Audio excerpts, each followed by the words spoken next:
सभी गुरु प्रेमियों को सादर जय गुरुदेव। मन का रोना सबने रोया है। माता पिता को बच्चे के पालन पोषण में जितनी होशियारी से काम लेना पड़ता है, मन को संभालने के लिए उससे कई अधिक सतर्कता की जरूरत है। यह मन एक बहुत ही शरारती बच्चा है। जब तक यह हमारे वश में नहीं आता, तब तक यह हम लोगों का सबसे बड़ा दुश्मन है। और जब यह हमारे वश में आ जाता है, तब इस जैसा वफादार दोस्त भी नहीं है। और बात यह है कि मन से पूरा रूहानी लाभ उठाने के लिए तथा इसकी रूहानी नस्ल को पहचानने के लिए इसे वश में करना जरूरी है। या दो मुहा सांप है, पहले कहेगा कि भजन करो और जब बैठोगे तब चल देगा। मानव जीवन में ही मन को वश में किया जा सकता है। तुम प्रेम और विश्वास के साथ सुमिरन और शब्द धुन को सुनना जारी रखो तो सब कुछ ठीक हो जाएगा। तुम घाट पर बैठना सीखो, वहां पर प्रभु बैठा है और तुम्हें निरंतर देख रहा है। वो बेखबर नहीं है, लेकिन जो पर्दा पड़ा है वो हटेगा नहीं तब तक उसका दर्शन दीदार नहीं होगा। हृदय का शुद्ध होना जरूरी है, वासनाओं का वेग धीरे धीरे कम होगा। भजन ध्यान में लगे रहना चाहिए, नागा न होने पावे। मनुष्य शरीर के अंदर ही सारे महाद्वीप, खंड, ब्रह्मांड और स्वयं परमात्मा है। नाम की कमाई करोगे, भजन से प्यार होगा, तभी कुछ पा सकते हो। काल भगवान ने शरीर और मन का जाल इस प्रकार होशियारी से बिछा रखा है कि इस शरीर और मन के चंगुल से निकल भागना प्राय असंभव ही है। गुरु की दया से ही जीव इनसे बच सकता है। इसलिए कहा जाता है कि आदेश का पालन करो और भजन करो, तभी कुछ होगा। शरीर को स्वस्थ रखने के लिए जितना कार्य जरूरी हो उतना करना चाहिए। यह मनुष्य शरीर एक पिंजरा है जिसमें जीवात्मा निवास करती है। हम सब 84 लाख योनियों के बड़े कारागार में पड़े हैं। हम मानव जीवन में भी सुखी नहीं रह सकते हैं। इंद्रियों का सुख नाम मात्र का और क्षणिक होता है। इसके अलावा हर इंसान की अपनी अपनी तकलीफें और कठिनाइयां होती हैं जिनका सामना करना पड़ता है। प्रारब्ध में दुख सुख सब कुछ लिखा रहता है। भजन से ही तुम्हें जन्मने मरने से छुटकारा मिलेगा। कुदरत के नियम के अनुसार कर्मों का लेन देन बराबर चलता रहेगा। कोई लड़का बनकर लेगा, लड़की बनकर लेगा या दामाद बनकर लेगा। कर्मों की गति को केवल योगी पुरुष ही जानते हैं। बच्चे की बीमारी से तुम्हें काफी परेशानी उठानी पड़ रही है और यह तब तक चलता रहेगा जब तक उसका कर्जा तुम चुकता नहीं कर दोगे। भजन करने से गुरु की दया से कर्म साफ होते हैं, धुल जाते हैं और तभी आध्यात्मिक मार्ग आसान हो जाता है। इसलिए साधक को भजन पर विशेष जोर देना चाहिए। पेट पर ध्यान दो। भोजन का, सामानों का और आसपास के वातावरण का शरीर और मन पर बहुत अधिक असर पड़ता है। इसलिए सादा और सात्विक भोजन करो। संसार के सामानों का निर्वाह मात्र के लिए उपयोग करो और ध्यान को अनावश्यक उनमें न फैलने दो। परमार्थ के रास्ते पर चलने के लिए इन बातों का ध्यान देना जरूरी है। हमारा मन बाहरी संसार में संसारी सुमिरन और ध्यान में रमा हुआ है। जब कभी भी हम मन को अंतर्मुख करने का प्रयास करते हैं तो परिवार के लोग, दोस्त, यार, घरवार आदि की याद तथा उनका ध्यान सामने आकर विघ्न उपस्थित करते हैं। उनके ख्याल को हटाने के लिए और फिर उसे मालिक के साथ जोड़ने के लिए सुमिरन ध्यान का सहारा लेना पड़ता है।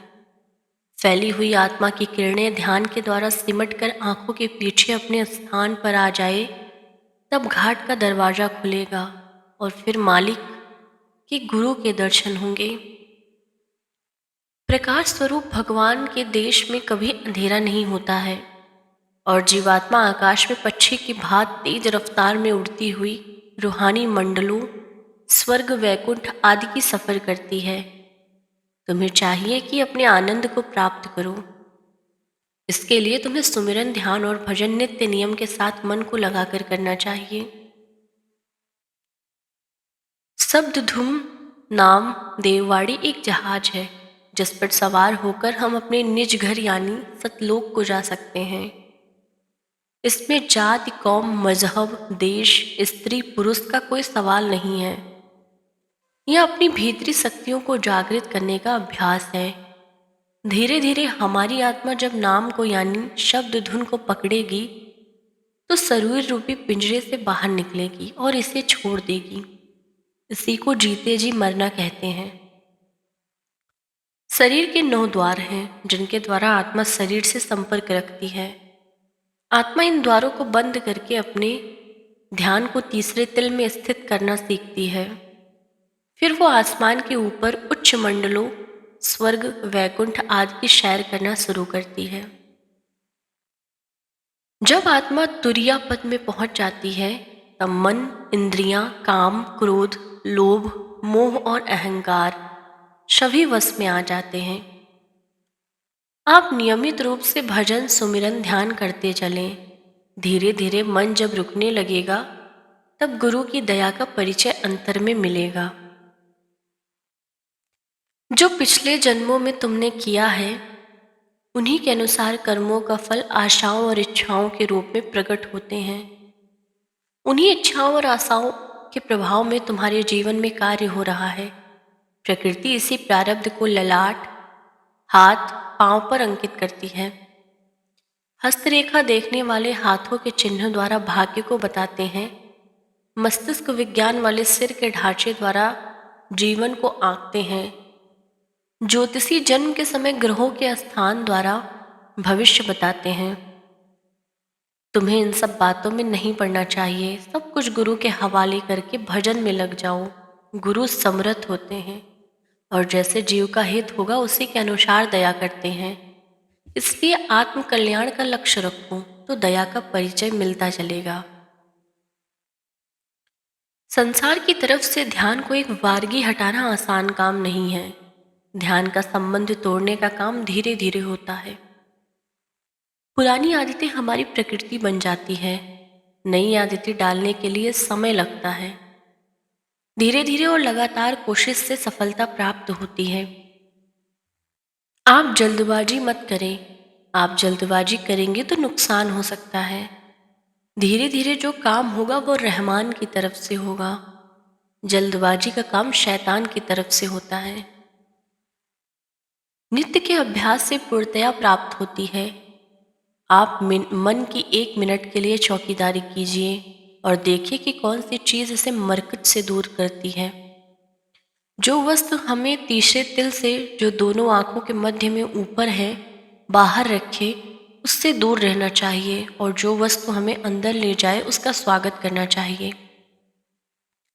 हम अगर रोज एक कदम भी चलेंगे तो मंजिल नजदीक होती जाएगी और वो मंजिल चाहे कितनी भी दूर हो, एक ना एक दिन हम वहां अवश्य पहुंच जाएंगे।